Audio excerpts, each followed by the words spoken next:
My real topic tonight, as opposed to the solar eclipse in Nebraska, is a body of work that I've been doing with some colleagues for about 8 years. So I'm going to try to give you a sense of this whole body of work, and I won't be able to talk about all of it, so if you want to come and ask questions afterwards, I'd be very happy to talk about it. So I've decided to call this Expressive Representational Tools for Elementary Math Students, and you'll see why both of those words, expressive and representational, are important. But I wanted to start by talking about is there a problem here? I imagine that many people in this room did not have trouble with their math education. And so when I say we have to work on math education, you might be wondering, well, why? Because, gee, it was easy for me, and the old-fashioned teaching methods worked just fine. So I wanted to let you know a little bit about the problem as I see it and as the math education community sees it. So a lot of our math education, and this is education that works for some people, it worked for some of you, it worked for me, okay, is a lot of emphasis on algorithms, on memorization, and in particular on computational speed, sometimes at the expense of really understanding what the number system is about, and what, so it's not just numbers, you know, what, but really a focus on definitions, algorithms, and speed.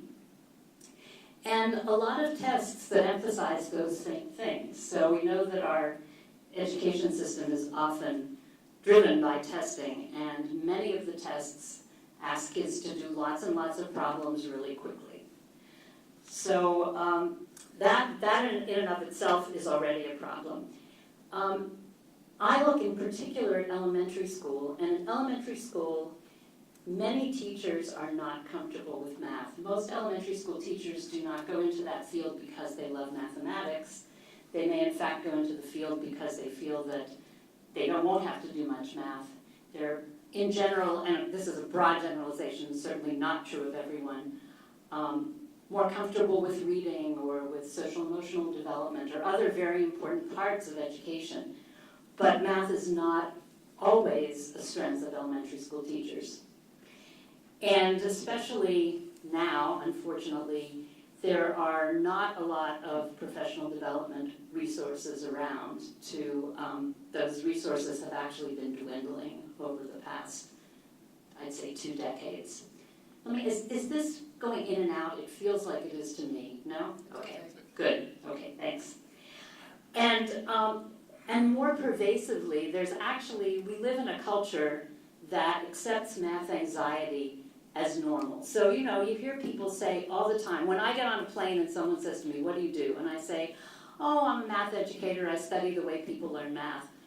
Half the time, more than half the time, they back away a little bit. And they say something like, oh, I wasn't good at math, or I'm still not good at math, or, you know, something disparaging, and that's considered normal. Whereas nobody would say, oh, I don't read. I'm not good at reading, or I'm not good at talking. That wouldn't be considered normal. So we have this kind of culture in which it's normal to say, math is hard and I'm not good at it. And remember Barbie used to say, math is hard? I mean, Barbie would never have said reading is hard. So all of this has resulted in, not all students, but a good chunk of students who are not confident in their math and don't have the kind of really basic, solid understanding of, and I'm going to talk about the number system, about the way our number system is organized, about quantity that allows them to continue in math. And to continue, I have to say, in science and engineering as well, because mathematics is so important as a foundational subject. So I want to give you an example that I ran into that I think will help illustrate this. So this is an example of a 4th grader who was working on 215 divided by 16. And he had been taught, his teacher was actually not teaching them long division, but his parents, with the best possible intentions, wanted him to learn long division. So he knew that, you know, that long division thing, which is really weird. You know, you break the number up and you bring some stuff down, you leave some stuff up, and don't worry, I see you all like wondering if you have to figure out exactly what he did on the left. Don't worry about that. But he knew how to do it, and he got the right answer, so he got 16. The next two pictures are a tool that we developed. It's one of the set of tools I'll be describing that allows students to visualize quantity in a way that would let them do division. And you'll see the first thing he did, so that big square is 256. And he said, well, the first number in my answer was 1, so I'm going to put in 1 matrix, 1 set of 16. And then he looked at it and he said, that doesn't look right. There's something wrong. And I said, well, what did you put in? He said, 1 matrix of 16. And I said, well, why'd you do that? He said, well, there's a 1 over here in my long division. I said, well, that's actually a 10. And he was blown away. So here's someone who knew how to do long division, but actually didn't know what quantities he was working with. And I know there's at least one elementary school teacher in the audience who will probably say, that's not a big surprise. But that's one of the problems that we're trying to solve. Students who are learning algorithms, but not necessarily understanding what the quantities that are beneath those algorithms look like, how they compare, and how they fit together. So I also wanted to give you a sense of how this kind of research and development gets done. And there are really 3 important aspects to the set of projects that I'm talking about. So one is Turk, and Turk is a nonprofit educational research and development organization. We're in Cambridge. We're about 100 people. We've been around for 52 years, right? There are several of my colleagues sitting here. 52 years, actually existing on soft money for 52 years, which is quite an accomplishment. And I didn't know that 3.5 million figure, but there are many, many people who are using Turk products, and the one you may have heard of is a K-5 math curriculum called Investigations that people tend to call Turk math. Sometimes they think it's not math because it's fun. So I was the person at Turk. I am a computer scientist, but for this kind of software development, we needed some additional expertise, and so I worked with a group of people at MIT. The person there that was the PI was Kimberly Coyle. And then, of course, there's who gives us money to do this work, and that was the National Science Foundation. They have been extremely generous in funding this work over the past 7 years. And out of that combination comes an educational innovation and research on the way that innovation works in classrooms. So our project is called Inc. 12, and the Inc. part is interactive ink inscriptions in K-12, but it's a lot more fun to call it Inc. 12. And our guiding principles are really about visual representations of mathematical concepts. So we said, what do we know about the way students learn math? And we know that creating visual representations is extremely supportive of students developing robust concepts.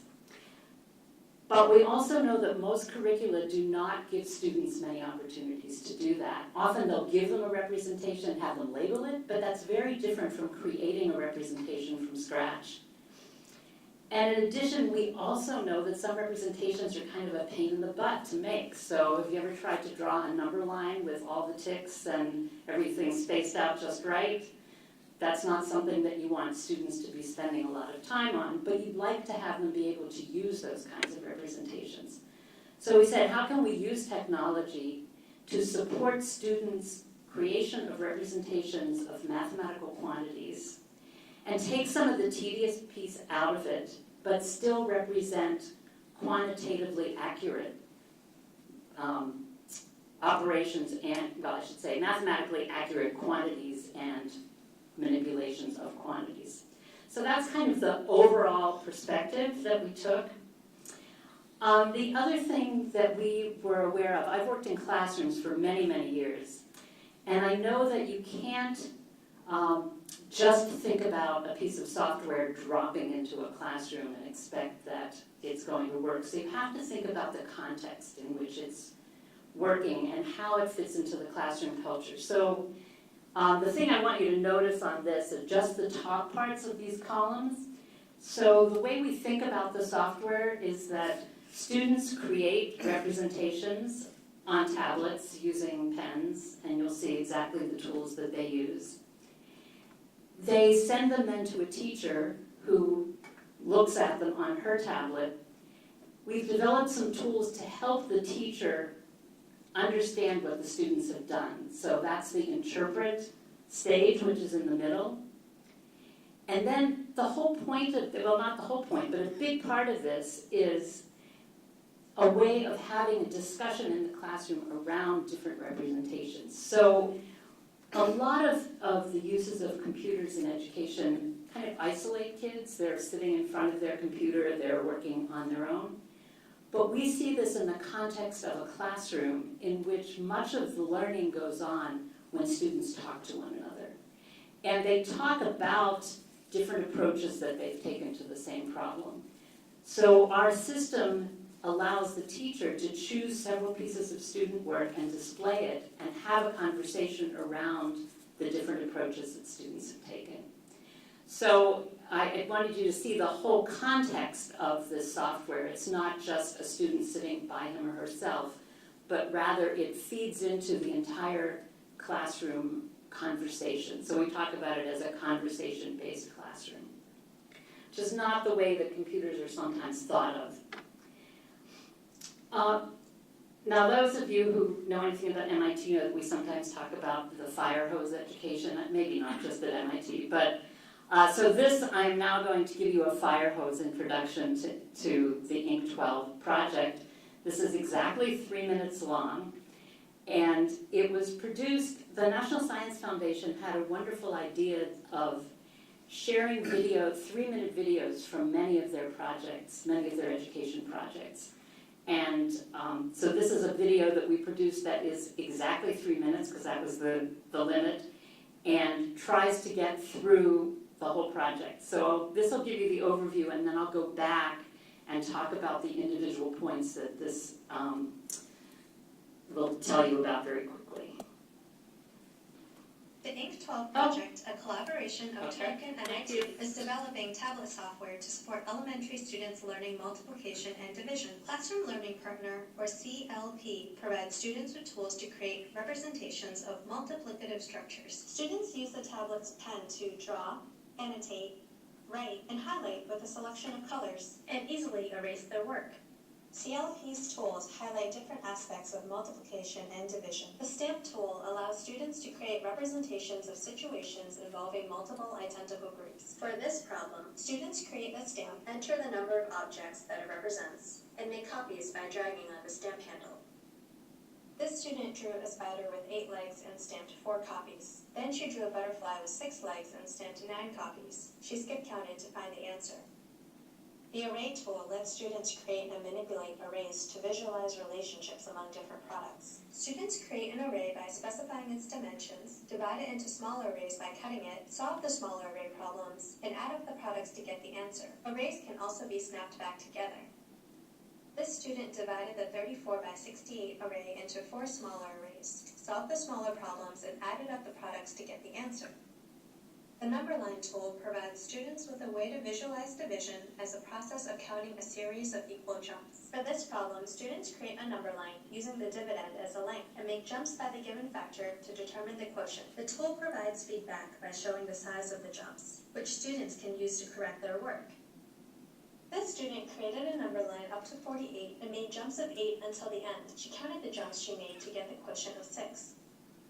The division tool provides students with a visual model for division in terms of arrays. The student specifies a product and one factor to create a division template. The product appears at the top, and the factor as a vertical dimension. Since the quotient is unknown, the horizontal dimension is unfinished. Students fill the template with arrays, and the total area of the snapped arrays is displayed at the bottom. When no more arrays can fit into the template, the quotient appears at the bottom, and the remainder appears on the right. Once a student is done working on a page, she wirelessly submits her work. CLP can also analyze student work to help teachers identify what is hard for students. For example, CLP can examine how a student used the division tool to see what she is struggling with. CLP notes that the student tried to add multiple arrays even when there was no space left in the division template, so suggests she may have trouble with remainders. Teachers can find students struggling with remainders by sorting by trouble with remainders. They can also sort by the representation type students use to solve a problem: arrays, number lines, or stamps in this example.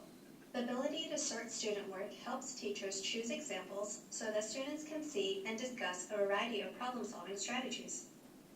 For more information, visit our website.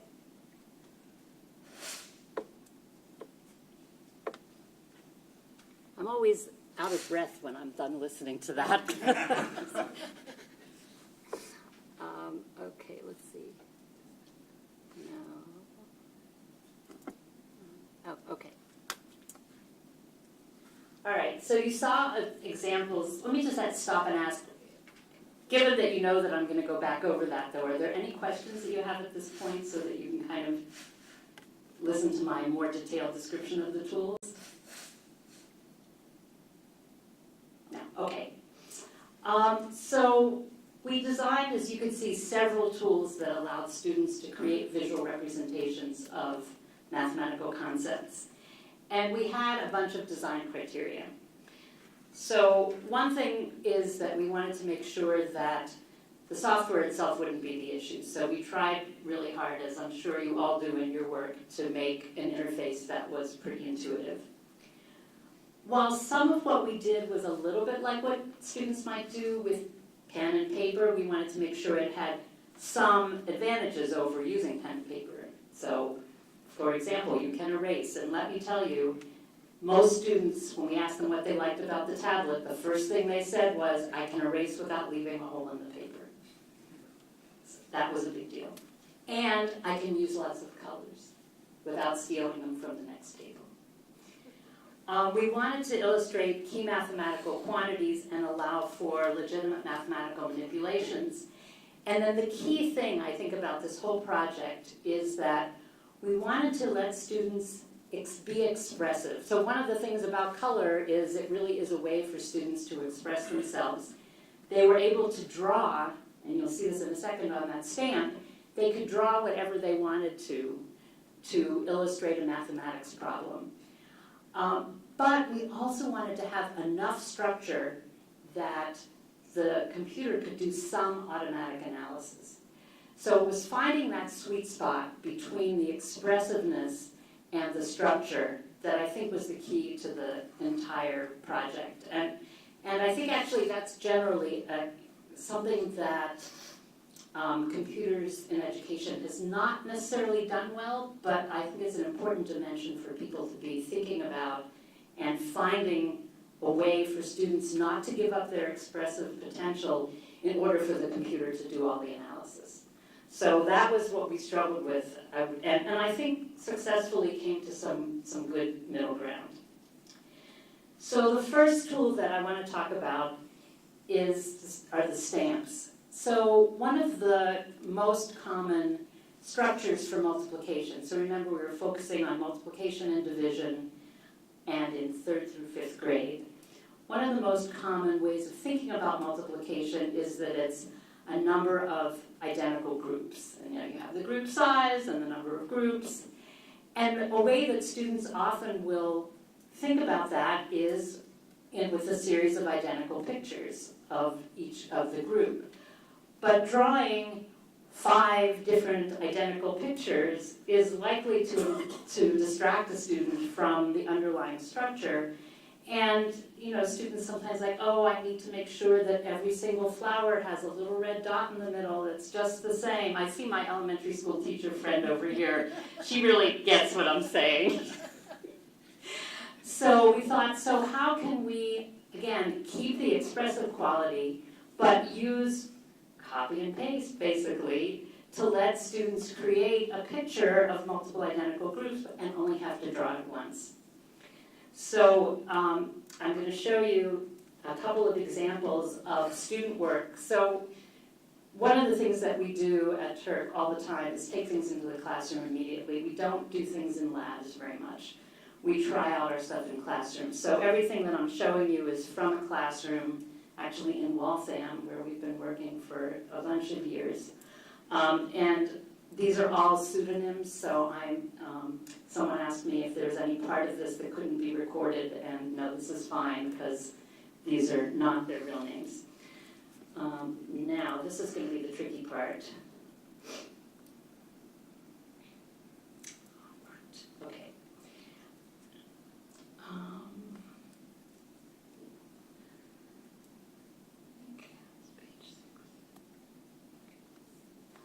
Hang on one second. No, I think it's page. Sorry, I have to find the right page here. Well, while I'm doing this, this is the teacher interface. So you see on the left-hand side are all the pages in the notebook that the students have used. And on each of these pages, this little icon of a person, when I click on that, I will get to see all of the submitted work for that problem. So a teacher can easily go through and see, well, what are all the different ways that these students approach this problem? And so this film strip just to the right of that, which I'm scrolling through, is all the student work for that problem. So if you just scroll through this briefly, you see, oh, there are a bunch of students who did a number line, and then there's something a little different. So you get a sense of the approaches that students made to this problem very quickly. And I just forgot, I think it was page 12 that I'm trying to go to. Yes, okay. So,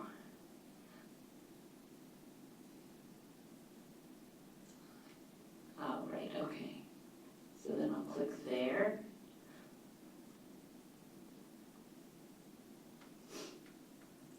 So, does somebody want to read the problem out loud for everybody to hear? Not somebody in the back. I can do it, it's okay. I'm just trying to, there we go.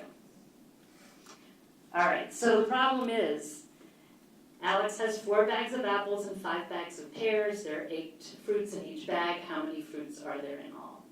So this is Aaron's, I think, answer.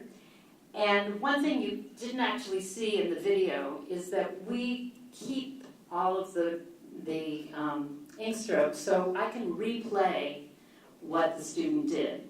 So take a look at what's up there, and then you will see how the student got to it. So I'm going to rewind it.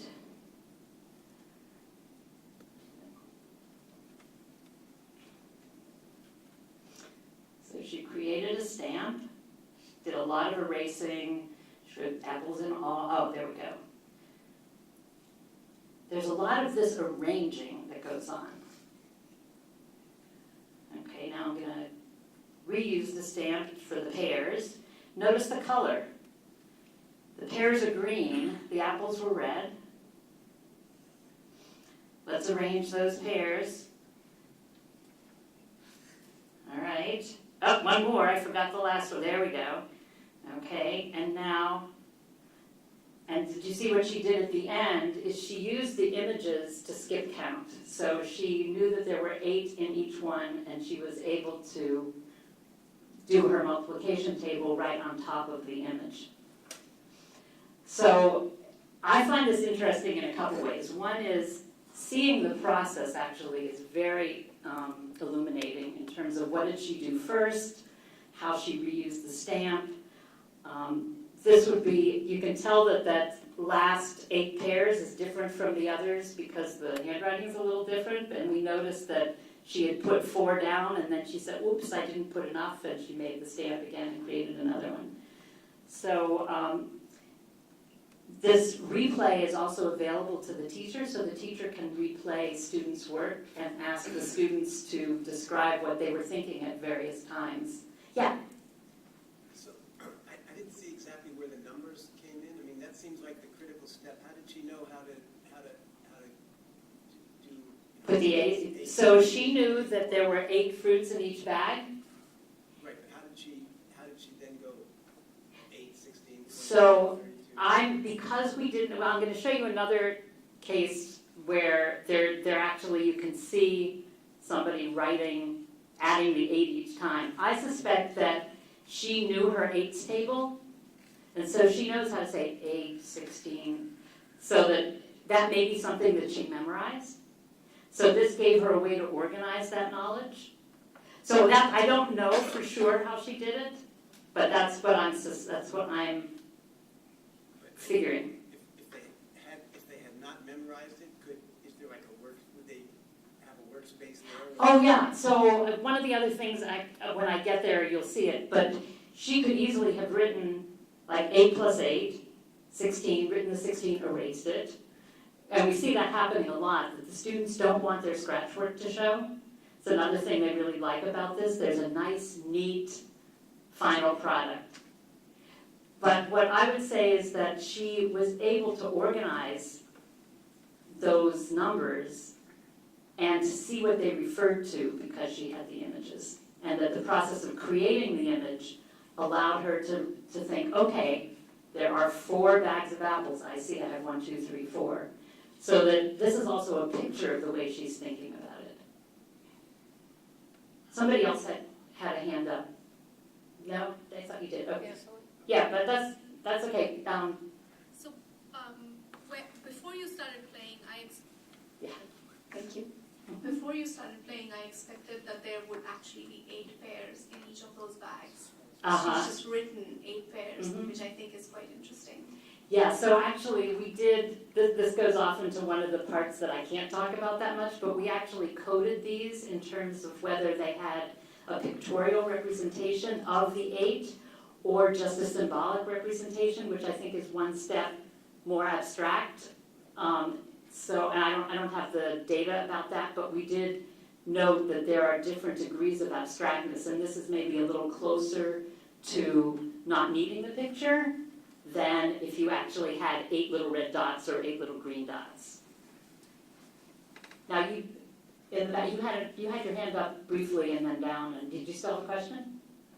I want to clarify what Dmitry was asking. Did she write those numbers 8? Yep. 8, 6? Oh, sorry. Yeah. I guess you wrote by hand numbers. Yes. After stamping. Yes. Okay. Yeah. It was not done by the software. No, actually. So that's, let me show you one more example of, yeah. Sorry. Here, wait a minute. So how old is this student and how long have they been using this tool in the classroom? So this is a 3rd or 4th grade, I'm forgetting. They've been using this maybe a week or 2. Using the software has never been an issue. Understanding the math is an issue, but kids are such digital natives, and when one kid doesn't get it, the next one does and helps them. So, they understand how to use the software pretty quickly. If that was that kind of part of your question? Yeah. Yeah. Then I'm going to go on. So I can show you a few more things. So when you say that the software is not a problem, do you have some kind of a script or recipe for the teacher to use to teach it? Or is it just the kids just get it?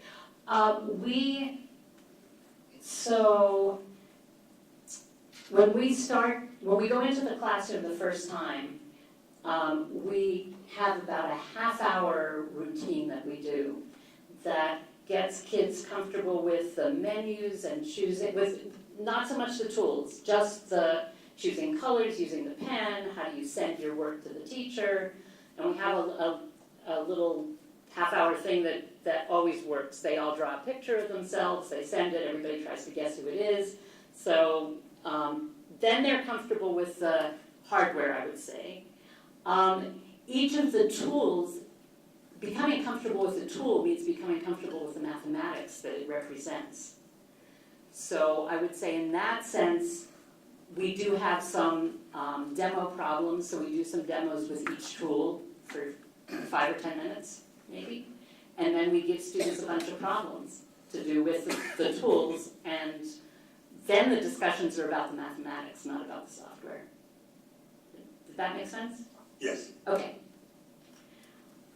So I was going to show you one more example of using stamps, and then answer the implied question about is the software understanding the numbers or not.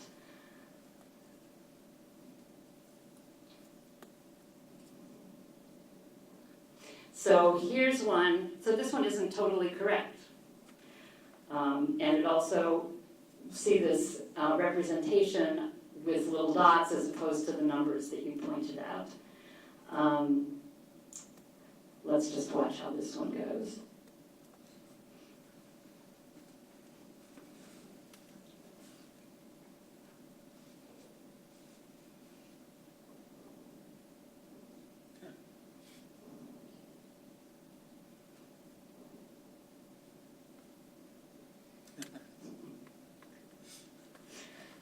So you see all the different steps, you see what's going on. So this one, you notice in the other one, the student actually got rid of the original stamps, and so you couldn't, because she really wanted her picture to be beautiful.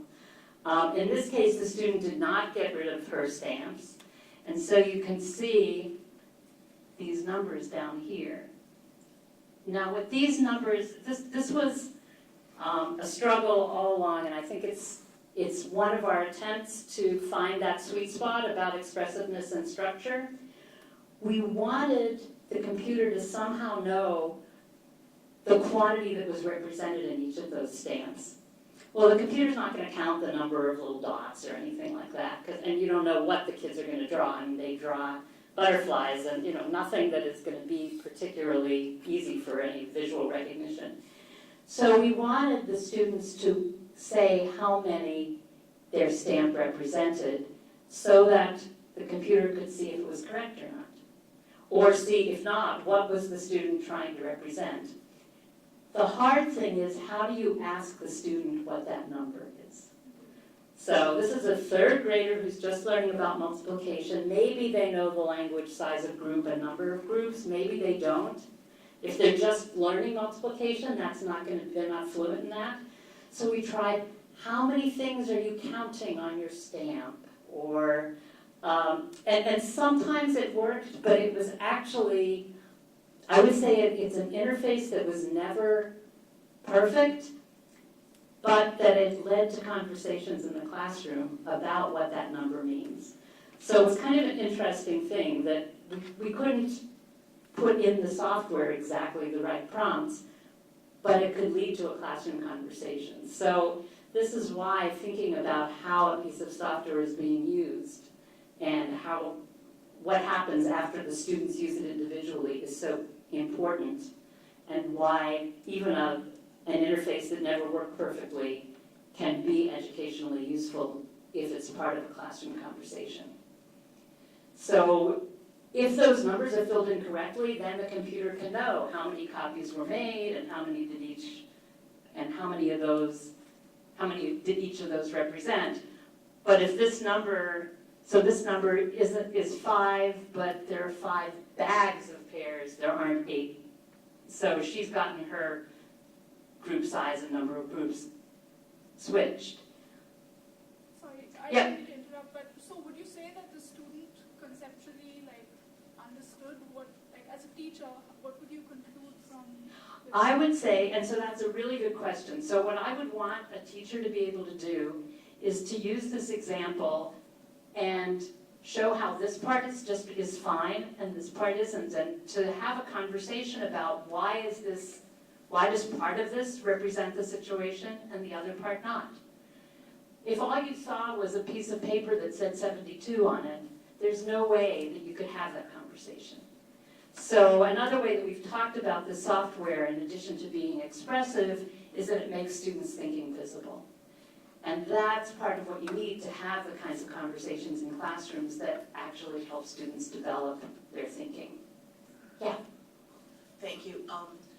Given that that's kind of an expectable problem from a novice user like a third grader, what if your written do this also made use of different colors, like the quantity in the bag was one color, the number of bags was a different color, so to help them immediately disambiguate, they don't have to copy your colors.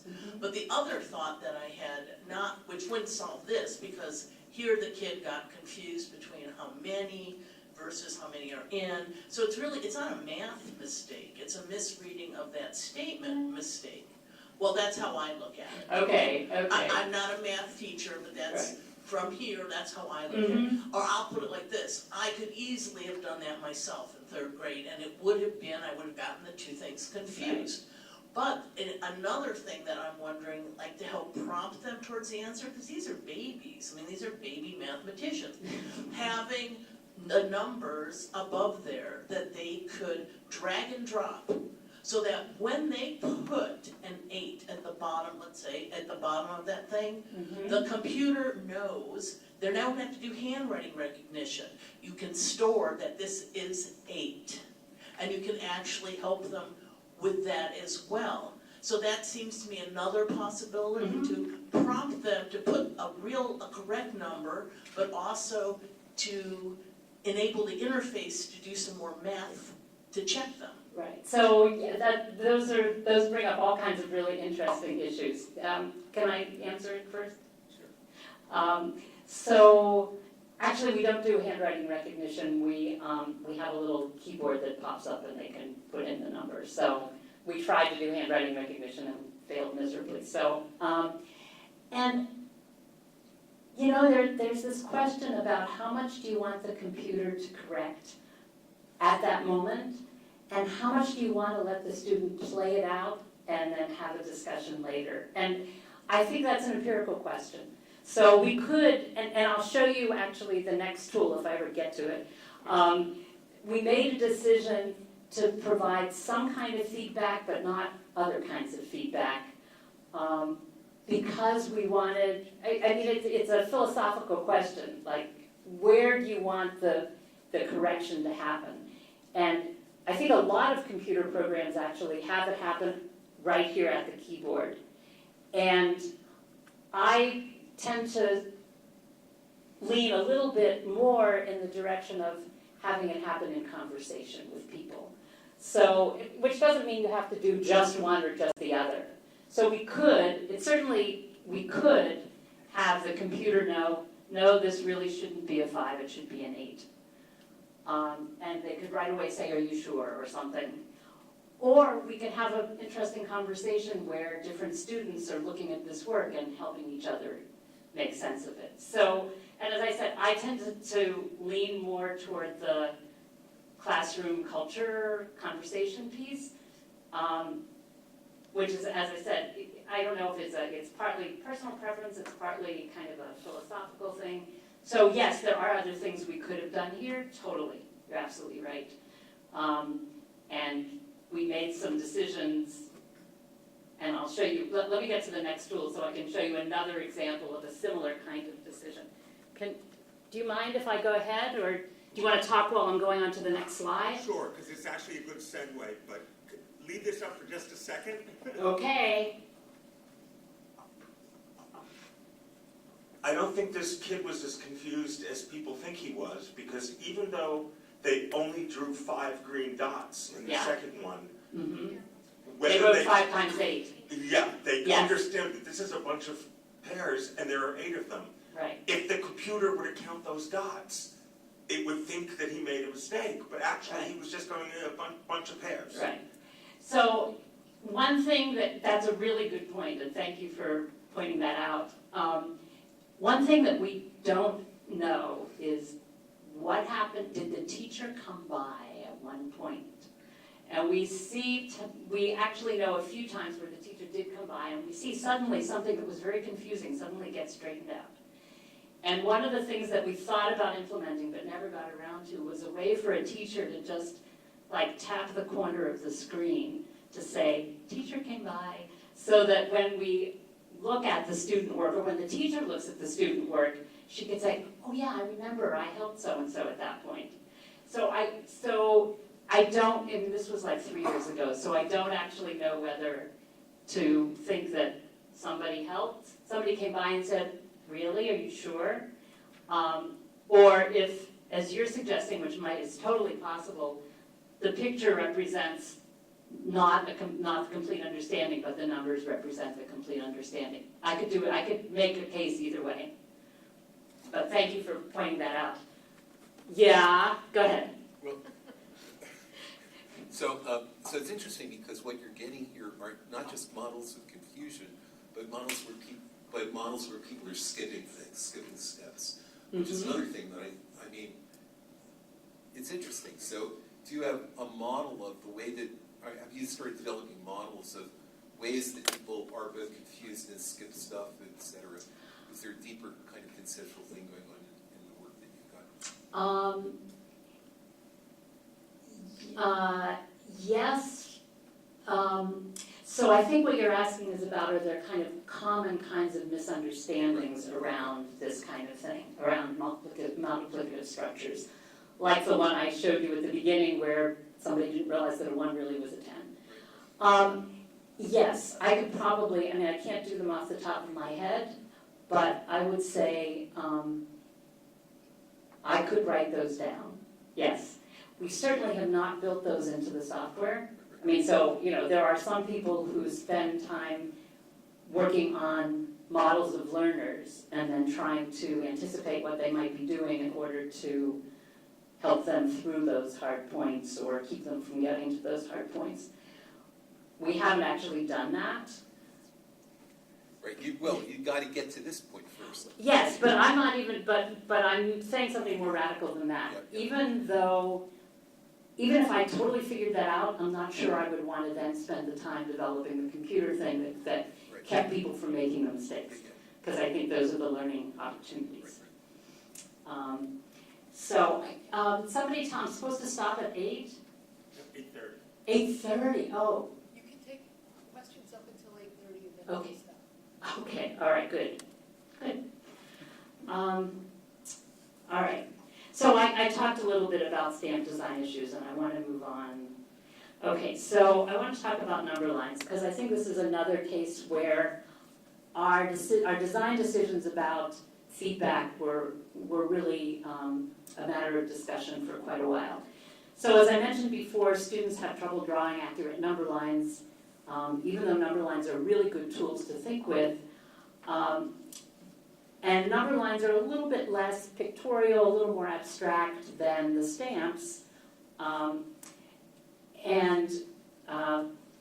Let me show you how a student might use a number line. Sorry, switching back and forth is kind of tedious, but and I forgot. Can someone remember page 4, Eva and Esteban? Thank you. Yep. Thank you. Page 4.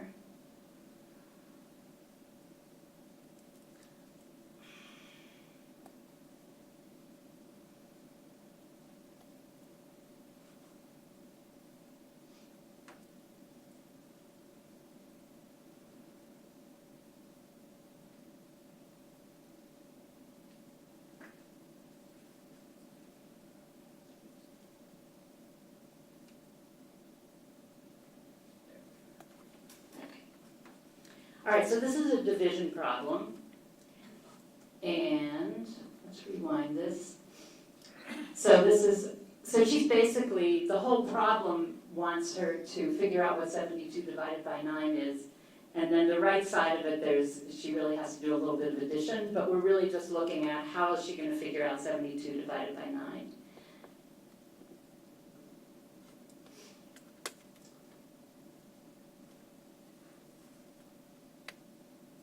So this is partially an answer to a question that someone asked before. I'm going to pause it just so we can talk about this. So first of all, did you see that The feedback it was giving was how big the jump was. Okay, so that's not whether it's right or wrong, but that's, if you intended to do a jump of 8 and you did a jump of 9, you should know that, because otherwise you can really get messed up. But there's nothing about correct or incorrect.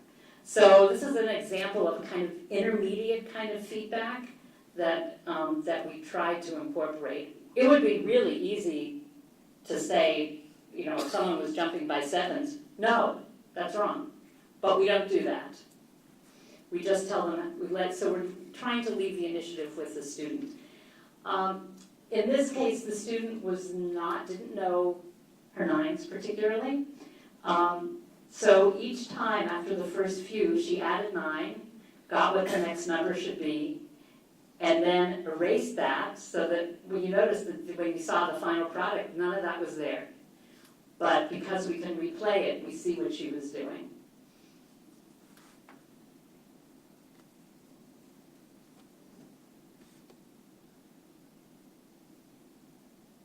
Okay, let's get rid of all of that.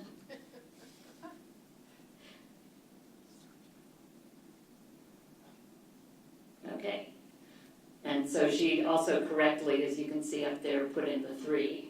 A lot of people put in the 8 there because they kind of ignored the addition part.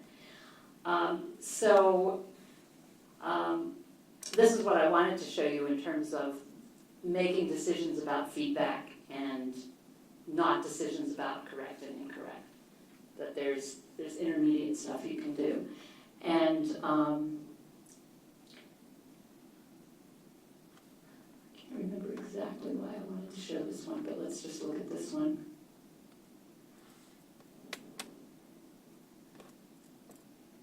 Oh yes, I know why I want to show this one. Oh.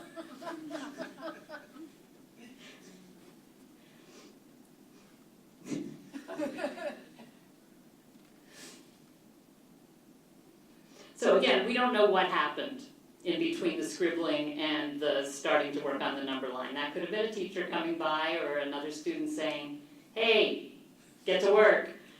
But actually, and this is totally unscientific observation, we noticed there were some kids who kind of needed to scribble for 15 seconds or 30 seconds.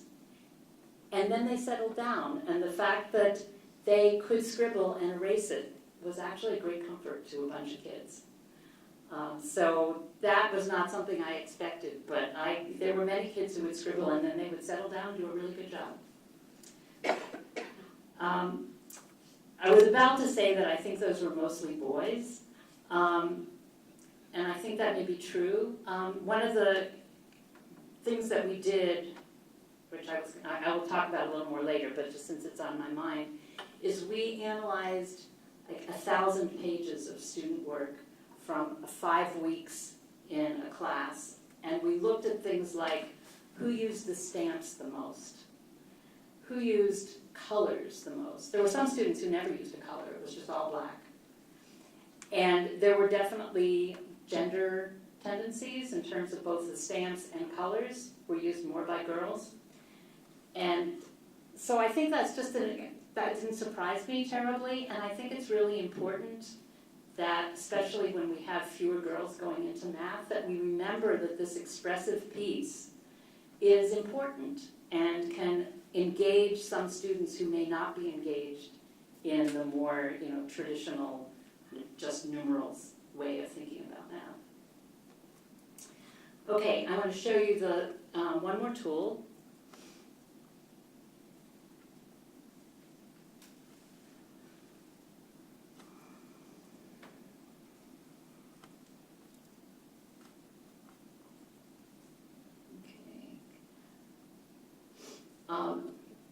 Two interesting things about number lines. One is the physical act of drawing that arc. We have questions about how important is that. And I think for some students it's quite important that feeling of jumping from one number to another and the actual physical act of going there. It's a little hard sometimes to hit the number you want to hit. So especially as the number line gets longer, has a larger number at the end.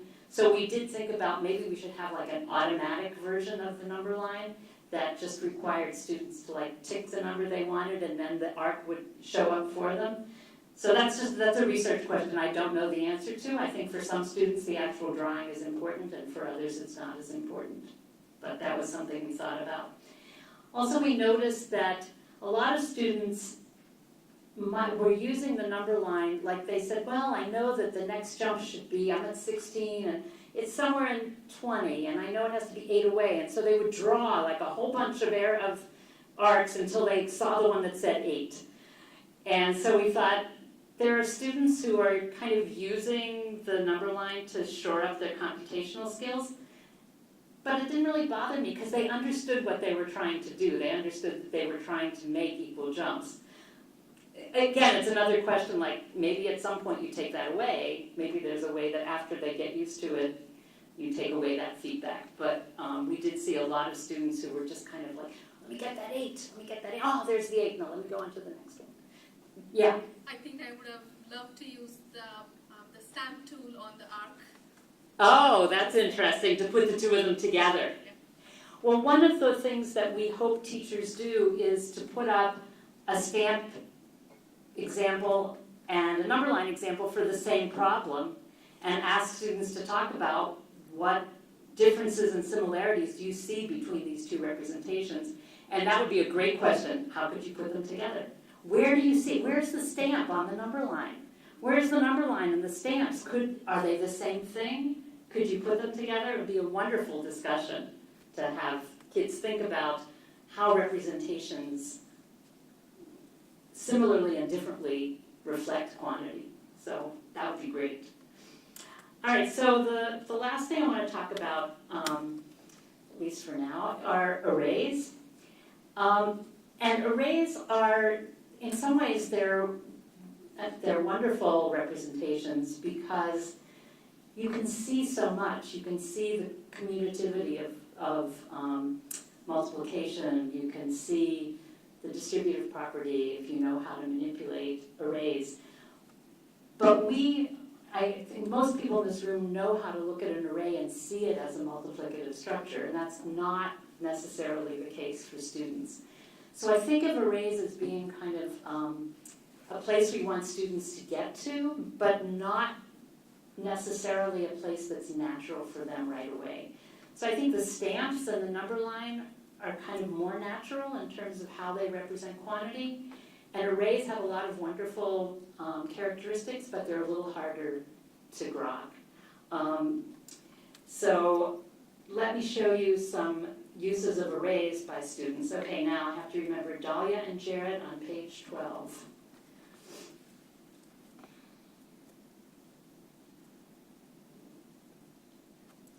So let's go back to page 12.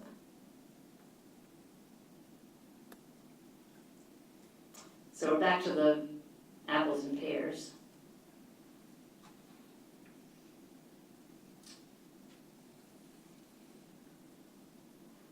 Okay, here's Dahlia.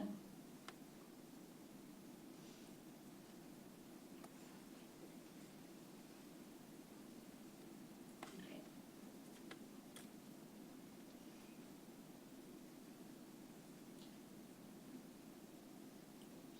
So this is a case where I don't know what happened there. Clearly somebody came by and said something, because she had the whole problem done and then she did it again. So let me give you a second to look at this. So she's got a 4x8 and a 5x8, so those are probably appropriate. And then she did some skip counting. What do people see? Misread the question.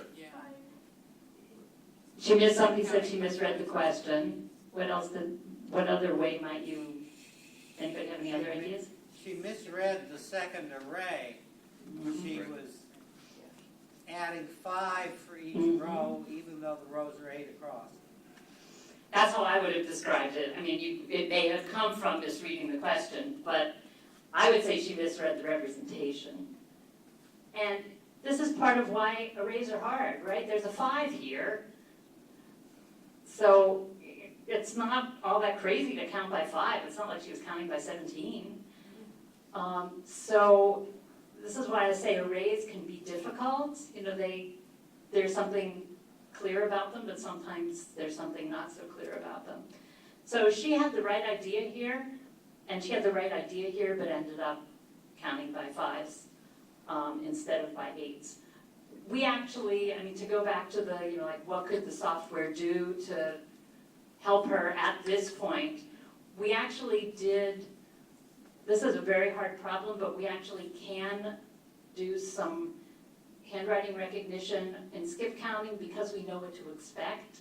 So we can actually say that this is 8, 16, 24, 32, but only because we know the dimensions of the array that the student is writing on, and we can bias the handwriting recognition with that information. Otherwise, I mean, I don't care how good your handwriting recognizer is, this is just a mess. And it's really hard to even figure out where each number begins and ends. So, but we probably could have figured out that this was 5, 10, 15, 20, 25 and said something to a student. So that's a place where there could have been more at this point if we wanted to help a student kind of go back and look at the way she was skip counting. Yeah. Yeah, it seems to me that there's an intuitive transition between number lines and arrays if you allow the number line to fold. Mm-hmm. Yes. Actually, one way that, and this was something I wanted to do, we never got around to, but one way to make arrays, which I think makes it clear to students, is to have them do them one row at a time and say, so what does this row represent? Which is also, what does this piece of the number line represent? It's a similar kind of thing. And then, like, slot in one row at a time or slot in one chunk of the number line at a time. If you allow the number line to actually... To go like this or to something. actually be able to pivot and actually fold it like it's, like one of those old-fashioned rulers. Exactly. Yes, yeah. Yeah. Yeah, and that's, I mean, so this brings up another kind of big question about education, which is, so maybe you're better off with an old-fashioned ruler to do, sometimes the physical stuff is just as good or better. Well, of course, the ruler has a fixed... It does, you can't have it, that's a good but point, on a graphic, yeah. you can do it. Yeah, that's true. But unifix cubes, I mean, little cubes that go together, a lot of this is based on activities that were made up to be used with unifix cubes. So in some ways, it's based on a lot of physical kinds of manipulatives, but trying to increase flexibility and manipulative potential. Who was the other person I was going to show here? Does anybody remember?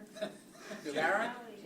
Jared, thank you. And Ellis. Before you do Yes. that, just notice that on the previous slide, which you can see in the middle, that she calculated 5 times 8 equals 40 for...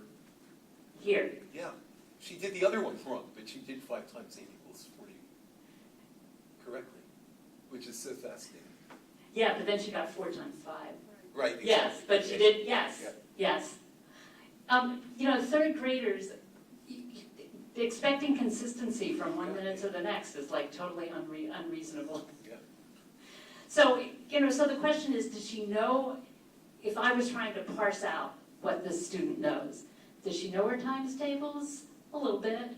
Does she know how to work with arrays? A little bit. I mean, the answer is usually students know some stuff and it's not solid. And this is one of the things that bothers me about educational software that tries to say students know this or don't know this. Because usually they're in transition and they know it in some situations and not in others. And that's a great example of how her knowledge is fragmented and fragile, but it's getting there. Jared, yes, 1 second. Let me just get Jared up. No, that's okay. But I think it was for a different page. Yeah. Wasn't it? No, this one. Jared was 12, Holly was 6. Thank you. But I also have a question, yeah. Yeah, it seems to me that you could use the stamp tool to build a row or a column. Absolutely. and then grab the whole thing and stamp it again. Does the software allow that? There is a way, yes, kind You of. build an array. Yes, so The we, student has built the array themselves, so it should. yes. Let me show you this example, which kind of does that. And the potential is there. We haven't really developed it, but yes, you could do that. So here's somebody who did 4 times 8 and 5 times 8, but now look what he did. He clicked them together.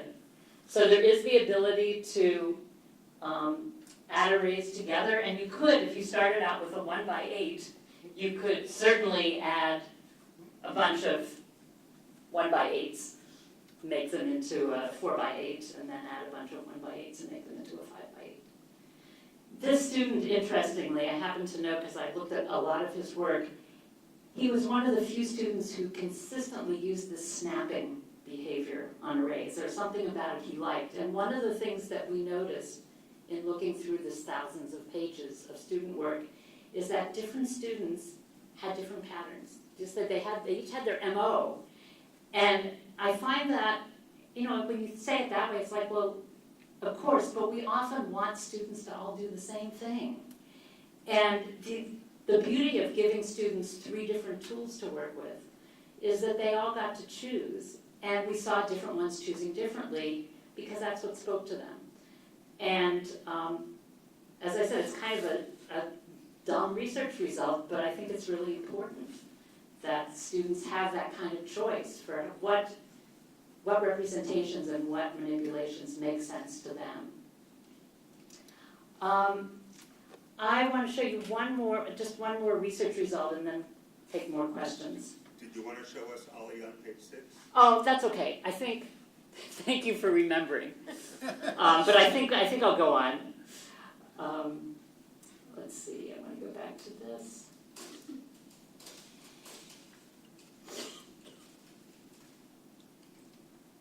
I talked to you a little bit. Okay, so just 2 things. One is, nobody asked me this yet, but we did do a controlled study. We had 3 classrooms, 3 different teachers, same school, kind of the same curriculum, but when you bring in a tool, the curriculum changes because the tool isn't exactly the same as the curriculum.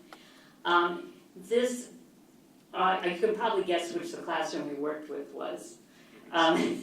These are the gain scores from pre-test to post-test, and those are the median gain scores.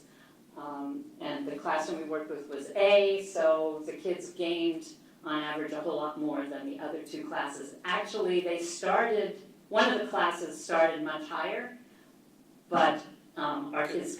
Sorry, could you actually, I don't know this. Oh, you're in box plots? Right. Okay.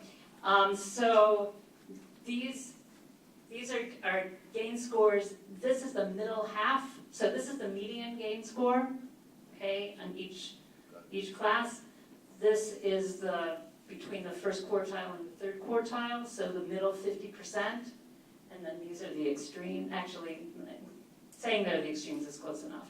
So the middle 50% of the kids in the class we worked with had gain scores between, whatever that is, 12 and 16, whereas the middle 50% of this class had gain scores between 6 and 15. 6 and whatever, no, sorry, 13. Does that make sense? Okay. And C goes negative? Yeah, it looks like a student did worse on the post-test than the pre-test, but the median had gained. Oh, come on, that always happens, doesn't it? Yeah. So, when you looked at people in A group, did their increases in scores co-vary with using any particular tools, or? That's a really interesting question, and the answer is we didn't look at that. That would be I'm not sure we could look at that. How many people you? Yeah, I mean, the class is only like 20 kids, so covariations can be a little hard to do, and especially because nobody ever used just one tool, so it'd be hard we'd have to decide how to assign people to the categories of tool use. But it's a really interesting question. We did have, when we coded all this, we did have one code that was student, you changed an answer from incorrect to correct after making a representation. So that somehow the representation helped them to correct what they were doing. And those are, I'm particularly interested in filtering to look at those in particular, because that's what we're hoping happens. Right? Kim? Yeah. And do you have access? Oh, sorry. Maybe you don't have access, but did you also consider special needs diagnoses, like kids with ADHD or autism, or how the tool works for them? So two things. One is that this class was an inclusion class. So actually most of the kids with IEPs were in the class we were working with. We also worked in a very severely special needs class. We didn't have the same educational goals for those kids. It was a very small class. They adored it. There's some combination of the empowerment that they got from it and the fact that it organized their work, because some of them had a lot of executive function issues, and the fact that they said, okay, the first thing I do is make a stamp. And there was something about the way that the tool organized their thinking that was just, I think that was probably the most exciting classroom that we worked in. But this classroom A did have, the teacher in that classroom was quite experienced, and so before we even got in there, they had given her most of the kids with IEPs. Yes? Can you say something about the two control conditions and whether in either of those classrooms they used tablet computers? Or They did not. No, they didn't. So they were using something called Singapore Math, which is a curriculum that, at least at the time, was quite popular. And when we said we wanted to do this work, they said, well, there are lots of representations in Singapore Math, so this will work perfectly with it. Then we found out when we looked at the curriculum that most of those representations were already drawn for the students. And they were just like, they'd give them an array and they were supposed to write an 8 and a 4 on one side and the other side. So that's what the other two classes were doing. They were doing the Singapore Math curriculum. We obviously had to make some changes because we wanted students to create their own representations. So that's why I kind of say, oh, it's kind of the same curriculum, because we brought in different activities. But the assessment on which these statistics are was the assessment from the Singapore Math curriculum that everybody did. So it was the same assessment for everyone. And you weren't in classroom A at all? Oh, yes, we were. During work? Yes, so I should have, let me say this. I cannot tell you if it was the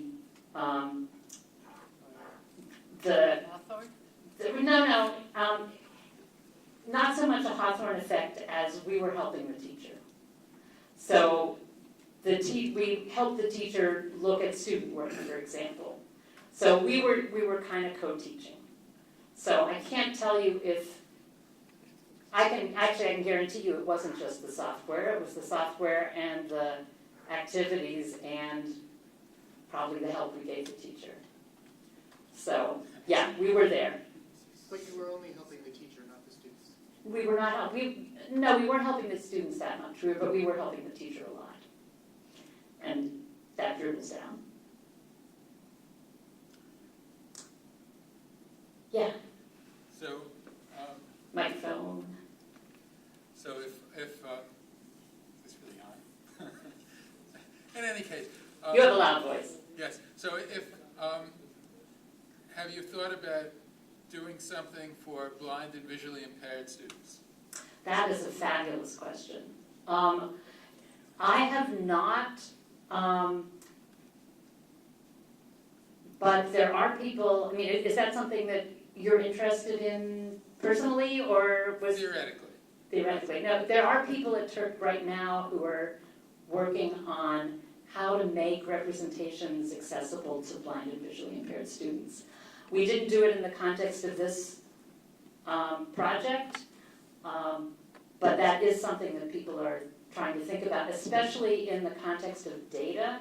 So in this, for blind student, I might say, better off sticking with the physical stuff that a blind student could actually I mean, manipulate. you might be able to do something with music or sound and you know, rhythmic and whatever. I mean, there's a They're lot of thinking things. about sonification as part of this project for how do you visualize data, because, I mean, I can figure out how to do this with physical manipulatives.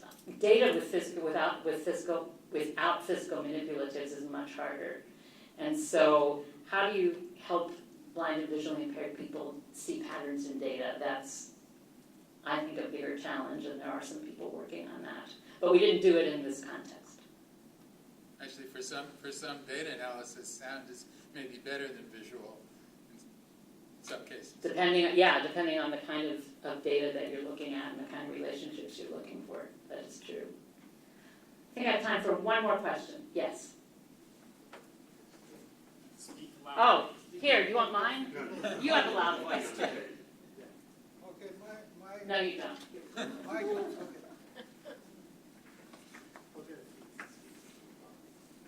I understand, I really appreciate how you visualize math with this tool, but I'm concerned that this still could be used to meet very old curriculum. And if this teaches students how to do manual calculation at the end result. Use the microphone, please. Hold it. Okay, sorry. You can read out the question. I would like my kid, I won't like my kid to do manual calculations. Having in mind current technology, I would like him to know why he uses exponential, for example, but I would like the computer to do it, to do the final result. Right. So, for example, when you put the stamps, I would like the computer to automatically add, because they won't have to do this in real life. So, I have to say I have to try to recap the question. Let me see tell me if I get it right. So, I think that the question was that shouldn't the computer actually be doing more of the calculation, because it can, and that's not what students will need to be doing. And so I have a couple of responses to that, but maybe other people do too. One is that even if you have a calculator, you have to know what numbers to put into it. And it's understanding where those quantities, what numbers are going to represent the quantities that you're interested in. That is the hard part. So I agree with you that I never do long division anymore. But I understand what it's about and why you would do it and how it relates to questions and problems and quantities. So, and these are students who I want to make sure have that grounding before they go and do everything on a calculator. So I do think calculators take a lot of the drudgery out, but they're not so smart. And it's us who needs to know how to use, what numbers to put in and how to use the answer. And what the answer might be. So, there are lots and lots of examples of people who get an answer out of a calculator and it's 7,322 and it should have been 7.3, and they just don't have a sense of quantity at all. So, I'm really trying to have students become quantitatively literate so that they can be good users of tools. Did that? I just want to say I totally agree. Oh, good. Yes, that's my comment. Thank you. Okay, then I think we should stop. Thank